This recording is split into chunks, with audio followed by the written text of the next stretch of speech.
Hey everybody, आज की class में हम एक ऐसे टॉपिक पर बात करने वाले हैं जो हमारे समाज, हमारे कानून और मीडिया से गहरा तरीके से जुड़ा है।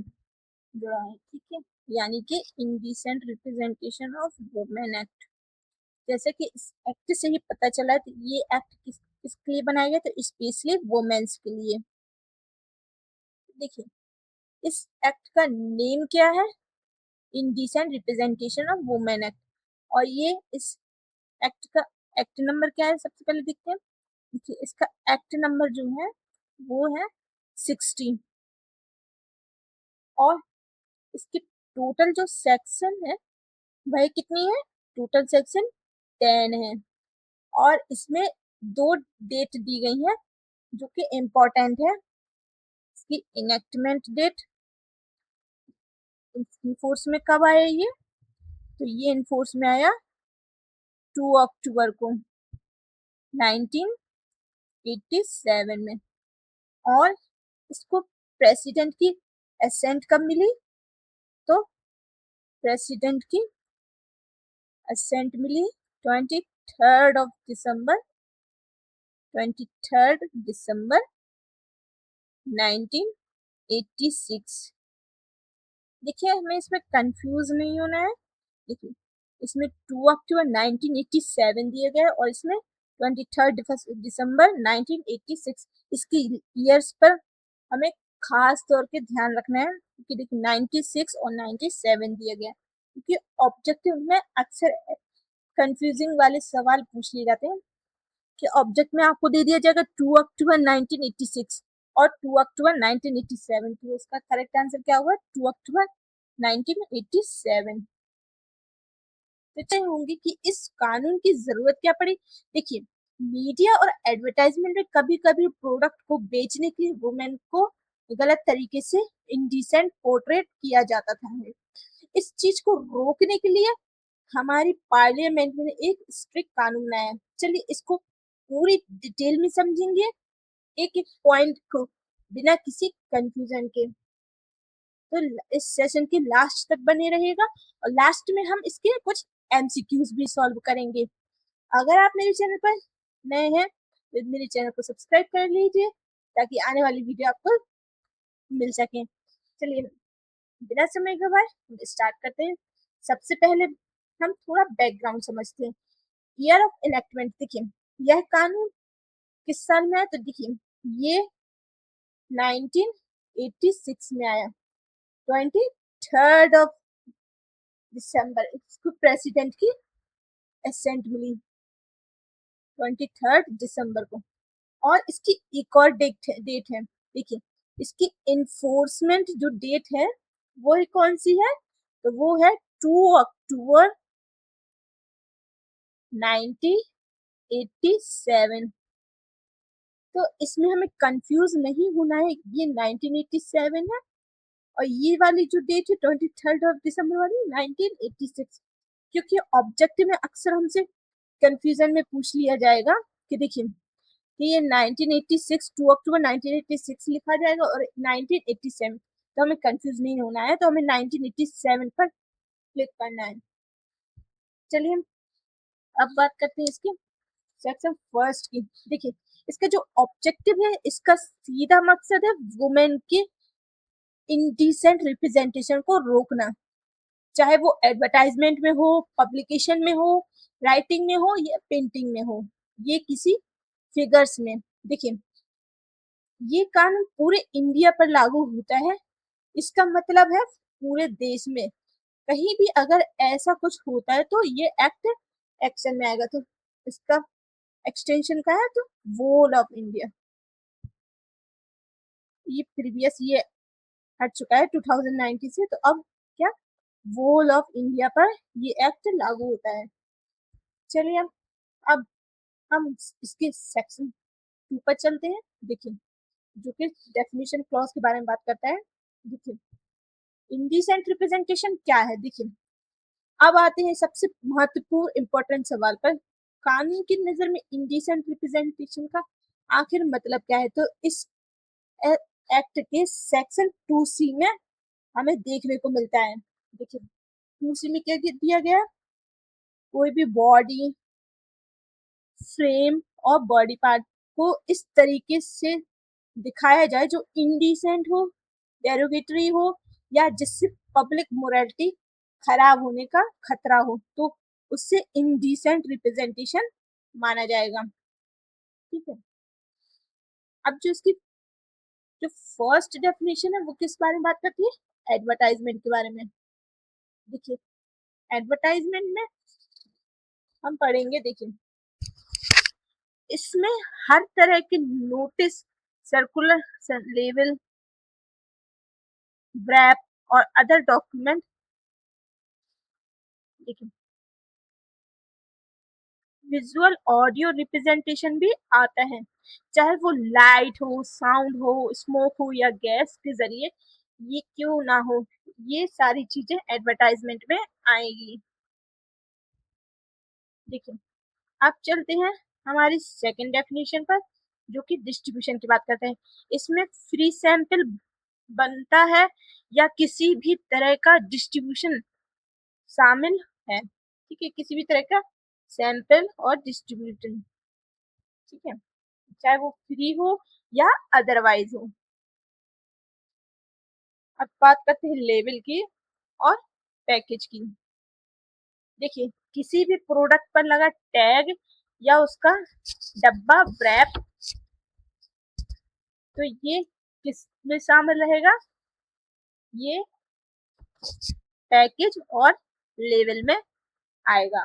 फॉर एग्जाम्पल जैसे फेयर क्रीम वगैरह में या सोप वगैरह में ये इस टाइप की पैकेजिंग में कुछ इमोरल इमेजेस बनाना। ठीक है, अब आते हैं हम लास्ट डेफिनेशन में।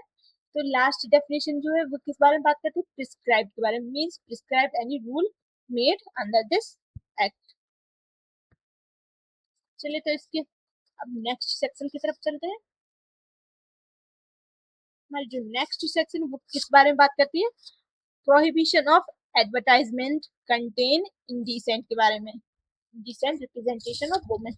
No person shall publish or cause to be published or arrange or take part in the publication or exhibition of any advertisement which contain include representation of women. देखिए ये section ban लगाती है, कोई भी व्यक्ति किसी भी ऐसी किसी चीज का विज्ञापन या एडवर्टाइजमेंट नहीं बनाएगी, ना उसमें हिस्सा लेगा, ना उससे पब्लिक करेगा जिसमें वुमेन का इंडिसेंट रिप्रेजेंटेशन हो। ठीक है, अब चलते हैं नेक्स्ट सेक्शन पर। सेक्शन 4, प्रोहिबिशन ऑफ पब्लिक और sending by post, book, pamphlet etcetera contain indecent representation of women.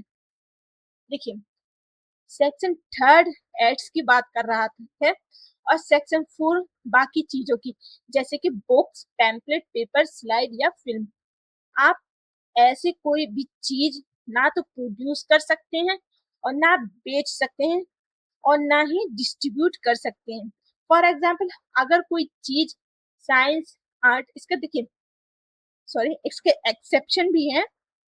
तो इसके जो एक्सेप्शन है सेक्शन 4 का वो क्या है, देखिए अगर कोई चीज साइंस, आर्टिकल या लिटरेचर के लिए जरूरी है, तो पब्लिक गुड के लिए या किसी पुराने मंदिर, माउंटेन का हिस्सा है, तो इस सेक्शन के तहत गुनाह नहीं माना जाएगा। मतलब इस सेक्शन में उसको प्रोटेक्शन दिया गया। देखिए ये रहे प्रोविजन। देखिए इसमें क्या क्या नहीं आएगा, pen, booklet, slides, photography, painting, जो कि आर्ट, लिटरेचर, साइंस से दिया गया।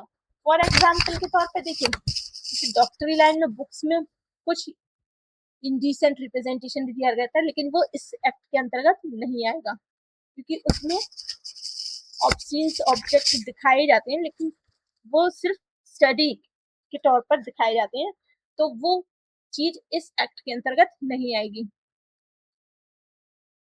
तो ये उसकी कुछ एक्सेप्शन है। जैसे पुरानी मूर्ति वगैरह, खंडर वगैरह, जैसे फॉर एग्जाम्पल के तौर पे जैसे खजुराहो मंदिर में मूर्तियां रखी हुई हैं, और भी एक्सेट्रा जो पुराने कल्चर के तौर पर रखी गई है वो सब इसके एक्सेप्शन में आएंगे सेक्शन 4 के। अब बात करते हैं सेक्शन 5 की। देखिए सेक्शन 5 कानून के इन्फोर्समेंट के लिए पुलिस या स्टेटमेंट देखिए पुलिस और स्टेट गवर्नमेंट के गैजेट ऑफिस को या पावर दी गई है। देखिए इसके पावर और एंटर के बारे में बात कर रहा है, एंटर सर्च के बारे में। देखिए वो किसी भी ऐसी जगह पर एंटर और सर्च कर सकते हैं जहां उन्हें लगता है कि इस एक्ट का वायलेशन हो रहा है। वो वहां से किसी भी एड मटेरियल बुक या रजिस्टर सीज कर सकते हैं, लेकिन ध्यान रहे किसी भी प्राइवेट घर प्राइवेट ड्वेलिंग हाउस में बिना वारंट के घुसने की इजाजत नहीं दी गई है। इसका एक्सेप्शन भी बिना कोई भी ड्वेलिंग हाउस में एंटर नहीं कर सकते बिना किसी वारंट के। चलिए अब सेक्शन 6 की तरफ बढ़ते हैं। देखिए सेक्शन 6 किस बारे में बात कर रहे हैं? पेनाल्टी के बारे में। देखिए अगर कोई सेक्शन 3 या 4 को तोड़ता है तो उस सेक्शन के 6 के तहत सजा मिलती है। अगर सेक्शन 4 या 3 का वायलेशन हुआ तो उसे कहाँ पनिशमेंट मिलेगी? सेक्शन 6 में। तो सेक्शन 6 में देखिए जो फर्स्ट कन्विक्शन होता है तो वो कितनी पनिशमेंट है? 2 years और 2000 रुपीज फाइन। तो 2 into 2 का फॉर्मूला में यहाँ पर याद रखना है, ठीक है। और जो जब सेकेंड टाइम अगर पनिशमेंट सेकेंड टाइम वो ऑफेंस कन्विक्ट करता है तो उसके लिए कितनी पनिशमेंट है? तो देखिए मिनिमम पनिशमेंट है 6 month और मैक्सिमम पनिशमेंट है 5 years। और इसका फाइन भी दिया गया जो 10,000 से लेकर कितना है 1 लाख तक। अब आते हैं सेक्शन 7 की तरफ। सेक्शन 7 किस बारे में बात कर रहा है? ऑफेंस बाय कंपनीज के बारे में। देखिए कहते हैं कि कंपनी का हर वो इंसान जो उस वक्त बिजनेस के लिए रिस्पॉन्सिबल था, जैसे कि डायरेक्टर, मैनेजर, एमडी, उसे दोषी गिल्टी माना जाएगा। देखिए छूट कब मिलेगी? अब देखिए सेक्शन का एक्सेप्शन भी है। छूट इस उनपे कब मिलती है? देखिए अगर वह प्रूव कर दे कि यह उनकी मर्जी के बिना हुआ है तो उन्हें इससे रोकने की पूरी कोशिश की थी, उन्होंने इससे रोकने की पूरी कोशिश की थी या उनकी नॉलेज में ये बात नहीं थी तो उनको इस सेक्शन में प्रोटेक्शन भी दिया गया है प्रॉब्लम, लेकिन ये उन्हें प्रूव करना होगा। इसमें देखिए कंपनी और डायरेक्टर भी ये पॉइंट्स भी बताए गए हैं। अब आते हैं हमारे सेक्शन 8 पर। देखिए ऑफेंस टू बी कॉग्निजेबल और बेलेबल। यह सेक्शन कानून की नेचर बताता है। इसका मुताबिक इसके मुताबिक इस एक्ट के अंदर आने वाले क्राइम बेलेबल होते हैं, यानी इसमें आसानी से बेल मिल सकती है। और कॉग्निजेबल होता है यानी पुलिस बिना किसी कोर्ट वारंट के भी सस्पेक्ट को अरेस्ट करती है, बिना सस्पेक्ट के अरेस्ट कर सकती क्योंकि मामला गंभीर होता है। चलिए नेक्स्ट देखते हैं। देखिए अब नेक्स्ट जो सेक्शन है किस बारे में बात करते हैं? Protection to action taking in good faith. ये सेक्शन हमारी गवर्नमेंट ऑफिसर को प्रोटेक्ट करता है। अगर किसी ऑफिसर ने गुड फेथ किसी के खिलाफ एक्शन लिया या रेड की और बाद में वह निर्दोष निकला तो उस ऑफिसर के खिलाफ कोई केस या लीगल प्रोसीडिंग नहीं चलेगी। तो ये एक्ट सेक्शन प्रोटेक्शन देता है किसको? गवर्नमेंट को। चलिए देखते हैं। अब बात करते हैं इसकी लास्ट सेक्शन पर। तो ये लास्ट जो सेक्शन है एक बार देखिए इस सेक्शन में एक्ट के नियम बनाने की पूरी पावर किसके पास है? सेंट्रल गवर्नमेंट के पास। नियम बनाने की पावर किसके पास है? Central government. सेंट्रल गवर्नमेंट के पास है। गवर्नमेंट ऑफिशियल गजट में नोटिफिकेशन निकालकर सर्च वारंट को सीज फॉर्म और बाकी प्रोड्यूस रूल्स तय करती है। तो दोस्तों ये था इस एक्ट का पूरे 10 सेक्शन का। एक बार क्विक रिवीजन कर लेते हैं। देखिए पहले में क्या दिया गया था। पहली सेक्शन हमारी बात करती थी इंट्रो की। सेक्शन 2 बात करती थी डेफिनेशन क्लॉज की। और सेक्शन 3 बात करती थी पब्लिकेशन की। और सेक्शन 3 किस बारे में बात करती थी? एडवर्टाइजमेंट के बारे में। और सेक्शन 4 पब्लिकेशन के बारे में। और जो सेक्शन 5 थी वो किस बारे में करती थी बात? पावर के बारे में। पावर टू सी सर्च और एंटर के बारे में। और सेक्शन 6 किस बारे में बात करता था? सेक्शन 6 बात करता था पनिशमेंट के बारे में। और सेक्शन 9 किस बारे में बात कर रहा था? सेक्शन 8 वह किस बारे में बात कर रही थी? तो वह कॉग्निजेबल और बेलेबल ऑफेंस के बारे में। और सेक्शन 7 वह कंपनीज के बारे में बात कर रही थी। और 9 जो कि गुड फेथ के बारे में बात कर रहा था। चलिए अब हम इसके कुछ एमसीक्यूज सॉल्व करेंगे। देखिए तो पहला जो क्वेश्चन है वो क्या है? The indecent representation of women act came into force. तो यह इन फोर्स में कब आया? तो यह इन फोर्स में आया था 2 अक्टूबर 1987। तो 2 अक्टूबर 1987 में यह आया। अब नेक्स्ट क्वेश्चन की तरफ चलते हैं। The indecent representation of women act 1986।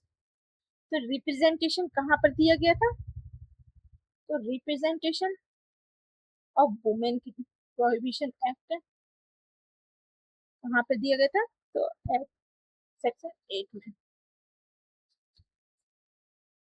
देखिए अब आते हैं नेक्स्ट सेक्शन की तरफ।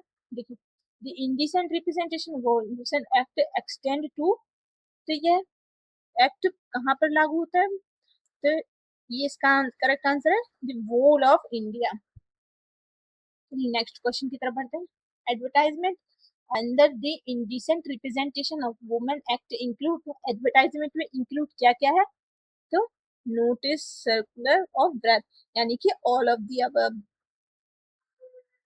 चलिए नेक्स्ट क्वेश्चन देखते हैं। देखिए which section of the indecent representation of women act define the terms of indecent representation of women। तो इसकी डेफिनेशन indecent representation की कहाँ पर पढ़ी थी? तो इसकी डेफिनेशन हमने पढ़ी थी 2C में।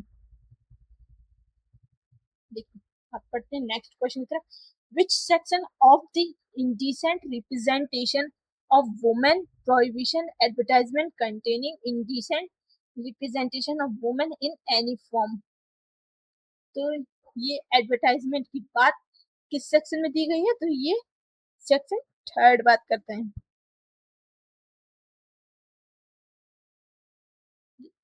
Next question which section of the indecent representation of women prohibition the publication of book contain indecent representation of women। तो पब्लिकेशन की बात कौन सी सेक्शन करता है? तो ये सेक्शन 4 बात करता है। अब बात करते हैं नेक्स्ट क्वेश्चन की। देखिए which of the following contain indecent representation of women is exempt from the provision section 4 indecent women। इसका कौन कौन से हैं? film which produce of the justice the public good any representation of ancient mountain any temple। तो इसकी जो proviso दी गए थे सेक्शन 4 के तो उसमें क्या क्या शामिल है? ये सारी चीजें आएंगी। तो इसका करेक्ट आंसर है ऑल ऑफ द अबव।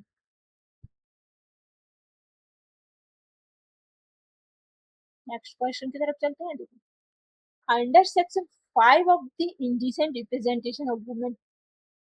तो सेक्शन 5 जो है किस बारे में बात कर रहा था?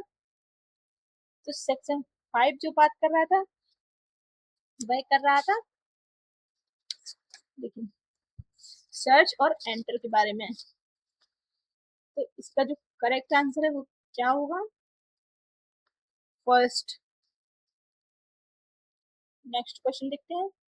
देखिए, power to seize any advertisement containing indecent representation of women has provided under which section of the Indecent Representation Act? तो जो पावर दी गई थी सीज की एनी एडवर्टाइजमेंट की, तो कहाँ पर दी गई है? तो वो है सेक्शन 5 में। तो हमारा ये सेक्शन यहीं पर खत्म होता है। अगर आपको ये वीडियो, मेरी वीडियो अच्छी लगी हो तो मुझे कमेंट करके बताएं। अगर आप इसी तरीके की और भी टॉपिक पर वीडियो चाहते हैं तो मुझे कमेंट करके जरूर बताएं कि आप नेक्स्ट वीडियो किस सब्जेक्ट पर, किस टॉपिक पर चाहते हैं। मैं उस टॉपिक पर वीडियो जरूर बनाऊंगी। Thank you for watching. मिलते हैं नेक्स्ट वीडियो में।